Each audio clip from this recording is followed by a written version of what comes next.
அஸ்ஸலாமு அலைக்கும். Welcome to JJ moms kitchen. எல்லா புகழும் இறைவனுக்கே. ஒரு காரசாரமான இறைச்சி பிரட்டல் இப்போ நம்ம பார்க்க போகிறோம். இது வந்து பேச்சுலர்களுக்கு இது ரொம்ப யூஸ்ஃபுல்லாக இருக்கும்.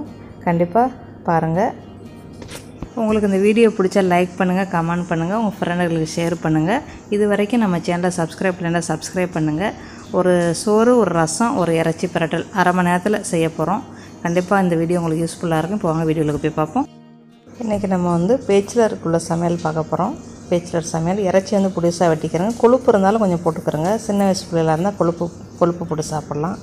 கொஞ்சமாக உப்பு, ஒரு ஸ்பூனு இஞ்சி பூண்டு பேஸ்ட்டு, கொஞ்சோண்டு தண்ணி போட்டு 2 விசில் உங்கள் இறைச்சி தக்கன விசிலை போட்டு வச்சுக்கிறோங்க. இப்போ வந்து நம்ம வந்து வெங்காயம், ஒரு பெரிய வெங்காயம் எடுத்துருக்குறோம்.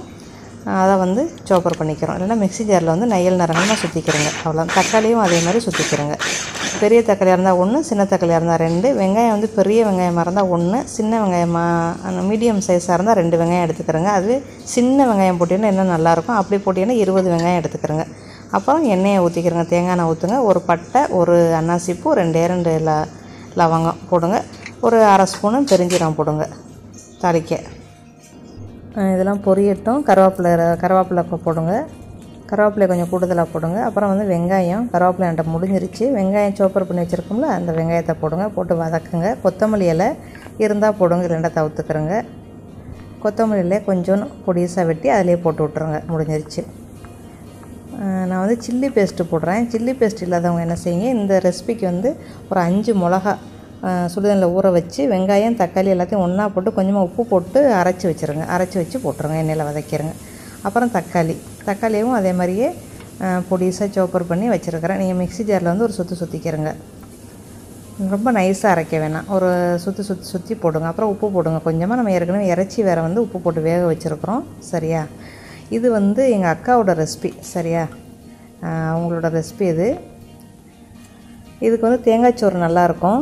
நான் இன்றைக்கி ஆனால் வெள்ளைச்சோறு தான் ஆக்குறேன். அப்புறம் ஒரு சின்ன ஸ்பூனில் 1 ஸ்பூன் இஞ்சி பூண்டு போடுங்க. நம்ம ஏற்கனவே ஒரு பெரிய ஸ்பூனில் இஞ்சி பூண்டு போட்டு வேக வச்சுருக்குறோம். இப்போ நம்ம ஒரு சின்ன ஸ்பூனில் இஞ்சி பூண்டு போடுங்க. இது வேணுண்டா போடலாம், இல்லைன்னா தவிர்த்துக்கலாம், பிரச்சனை இல்லை. அப்புறம் சில்லி பேஸ்ட்டு நான் ஏற்கனவே இந்த ரெசிபி போட்டிருக்கிறேன். அந்த லிங்க் உங்களுக்கு கீழே கொடுக்குறேன், அதை போய் பாருங்கள். அது வந்து பெரிய ஸ்பூனில் 1 ஸ்பூன் போடுங்க. உங்களுக்கு உரப்பு ரொம்ப உரப்பாக வேணும் அப்படின்னா 1.25 ஸ்பூன் போடுங்கம்மா. ஏன்னா இதுவே சரியான உரப்பாக தான் இருந்துச்சு. நல்லா காரசாரமாக ரொம்ப நல்லாயிருக்கும். கண்டிப்பாக நீங்கள் ட்ரை பண்ணி பாருங்கள். சரியா? சில்லி பேஸ்ட் இல்லாதவங்க அந்த லிங்க் கொடுக்குறேன், கீழே போய் பார்த்துக்கிறங்க. உடனே நீங்கள் செய்கிறதா இருந்தால் சுடுதண்ணிக்குள்ள ஊற வச்சு சில்லி பேஸ்ட்டை அரைச்சி வச்சுக்கிறலாம். சரியா? அவ்வளோதான். அப்புறம் 1/4 ஸ்பூன் மஞ்சத்தூள், 1/4 ஸ்பூனு மிளகுத்தூள். நீங்கள் இந்த மிளகுத்தூளுக்கு பதிலாக ஜீரகத்தூள் வேண்டாம் போடுங்க. நான் இன்றைக்கி மிளகுத்தூள் போட்டிருக்கேன். இதன் தூளுன்னு பார்த்தா இந்த 2 தூள் தான். ஒரு அருமையாக இருந்துச்சு. இது கண்டிப்பாக நீங்கள் ட்ரை பண்ணி பார்க்கணும். அப்புறம் இறைச்சி வேக வச்சதை அப்படியே ஊற்றுங்க. இறைச்சி வந்து உங்களோட இறைச்சி எத்தனை விசிலுக்கு வருமோ அதை கரெக்ட் பண்ணி வச்சுக்கிறோங்க. சரியா? அப்புறம் இது வெந்துக்கிட்டு இருக்கட்டும். அதுக்கு எல்லாம் நம்ம ரசம் வச்சாச்சு. ரொம்ப இல்லை வேண்டாம் போடுங்க ஒரு வாசத்துக்கு.